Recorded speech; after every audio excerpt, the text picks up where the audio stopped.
하겠습니다.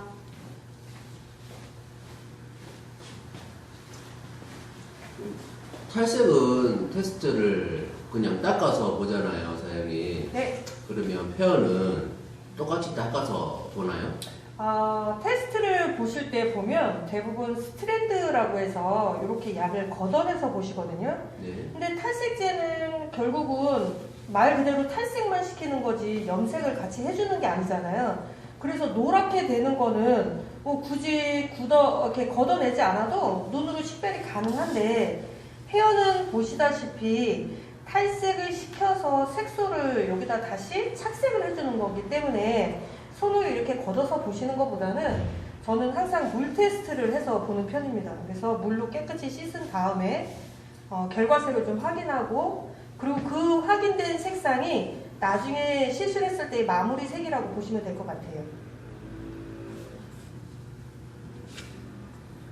오늘 같은 경우에 모든 시간이 다 지난 후에 테스트를 보셨잖아요. 네. 평상시에 만약에 미용실에서 시술을 할 때 테스트는 몇 분 정도 있다가 보는 게 제일 적당합니까? 평균적으로 페어를 테스트할 때는 처음에 도포를 하고 나서 손을 띄신 다음에 방치 시간이 10분이 되면 테스트를 하시는 게 좋습니다.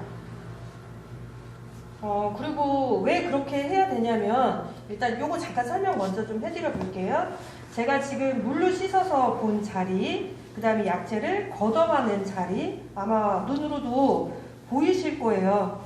자, 이렇게 테스트를 해서 이거를 결과의 색이라고 생각을 한다면 아무래도 오판을 할 수밖에 없겠죠. 그래서 페어는 반드시 물로 씻어서 나온 게 결과의 색이다 라고 생각하시고, 이 결과의 색을 가지고 확인한 다음에 그 다음에 다른 과정을 하실 건지, 아니면 물 세척을 할 건지, 아니면 샴푸를 해서 마무리할 건지, 이걸 정하시면 될 것 같습니다. 그리고 좀 전에 이제 말씀하셨던 것처럼 죄송해요. 뭐였죠? 질문이? 우리가 테스트를 하다 보면, 죄송해요. 기억이 잘 안 나요. 뭐였죠? 질문이? 소장님들 기억 안 나죠? 글쎄. 다른 거 물어볼 거 시간 생각하고 있어요. 시간 어느 정도?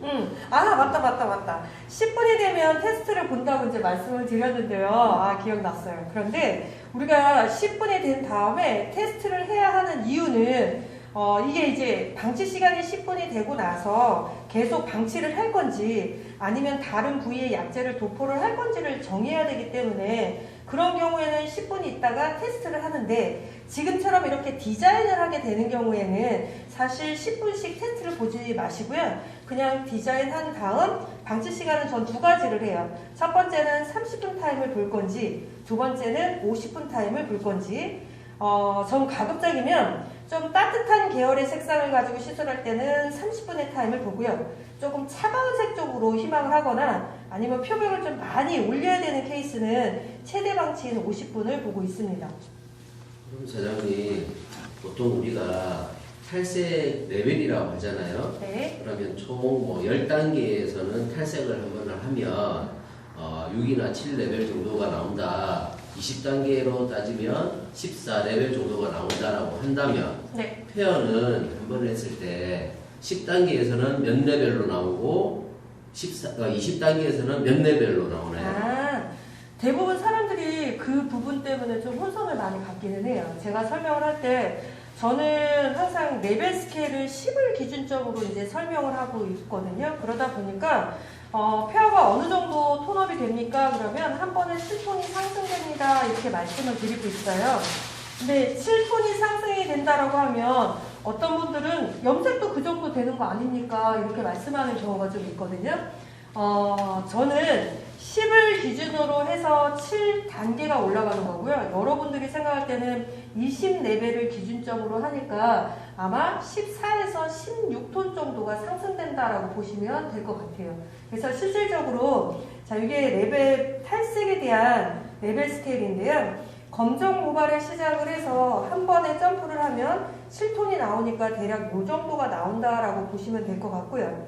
대부분 샵에서 하는 탈색제는 요 중간 정도, 요 사이 정도 나온다라고 보시면 될 것 같고, 여기 지금 꼭지점이 10으로 되어 있는데 이 10은 결국 레벨 스케일의 20과 10을 기준점으로 하는 10과 동일 레벨이라고 생각하시면 될 것 같습니다. 그래서 이 사이사이의 레벨이 하나씩 더 형성이 되다 보니 저는 10의 기준점에 7톤이고 타사는 20을 기준점으로 얘기하니까 14에서 16 정도에 해당이 된다 이렇게 생각하시면 도움이 좀 되실 것 같습니다. 그러면 사장님 탈색을 했을 때 만약에 색깔이 덜 나왔다 하면 탈색을 재도포를 하잖아요. 네. 그럼 페어는 어떻게 해야 돼요? 탈색도 재도포를 하고 페어도 재도포를 하고 이건 동일한데요. 탈색은 가급적이면 묻어있는 상태에서 재도포를 하는 것보다는 세척을 하시는 게 낫고요.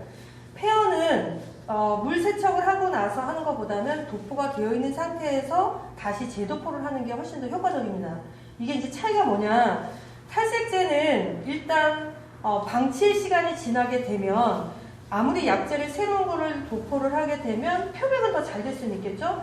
하지만 데미지는 2배 이상으로 더 커지기 때문에 오히려 그걸 권장하지는 않습니다. 그래서 탈색을 하고 나서 재도포를 해야 되는 케이스는 가급적이면 씻어내고 바르시는 게 저는 더 맞다고 생각을 하고요. 페어 같은 경우에는 씻어내는 과정을 쓰는 것보다는 약제가 도포를 되고 방치 시간이 되고 나서 내가 좀 더 톤업을 더 시켜야 되겠다라고 판단이 들면 그런 경우에는 약제를 새로 도포를 하신 후에 다시 시간과 방치 시간을 가지고 하시는 게 훨씬 더 효과적이라고 생각합니다. 지금 저희가 지금 방치 시간이 다 돼서요. 요건 일단 먼저 세척을 한번 하고 그런 다음에 다시 결과색을 좀 보여드리려고 합니다. 네. 제가 중간에 말이 좀 엉켰어요, 여러분.